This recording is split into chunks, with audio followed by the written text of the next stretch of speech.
Pozdrav svima! Dobrodošli u novi video na videologu RI Politiku u kojemu komentiram 7. sjednicu Gradskog vijeća grada Rijeke na kojoj sam i osobno sudjelovao. Tijekom aktualnog sata postavio sam pitanje vezano uz kanal RI i pojedine nepotkrepljene i paušalne tvrdnje župana Lukanovića o nesuradnji grada Rijeke po navedenom pitanju.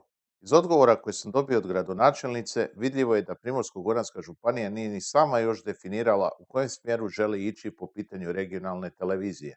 Na navedenoj sjednici raspravljeno je 9 točaka dnevnog reda, a od navedenih najviše se raspravljalo o analizi poslovnih podataka komunalnih i trgovačkih društava u vlasništvu grada Rijeke.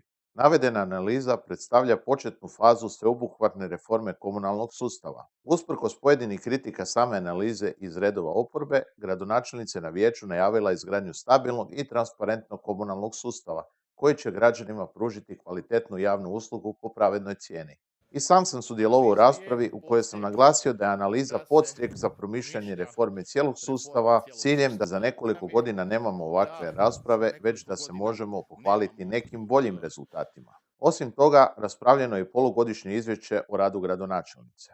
U pojedinim replikama ukazao sam na licemjerje oporbe glede imenovanja u upravna vijeća i školske odbore, konkretnim primjerima iz razdoblja kad su oni bili na vlasti i kada to isto apsolutno nitko nije problematizirao. O zapošljavanjima da ni ne govorimo. Izvješće na posljedku nije prihvaćeno, no bitno je naglasiti da se to događalo bez ikakvih stvarnih posljedica i u proteklom mandatu kad je gradonačelnik bio Marko Filipović.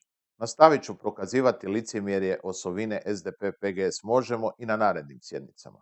Od ostalih točaka izdvojio bih jednoglasno izglasane prijedloge statuta Zavoda za prostorno uređenje, programa Savjeta mladih kojeg sam u raspravi u ime kluba posebno pohvalio, te detaljnog plana raspodjele financijskih sredstava unutar programa javnih potreba u sportu.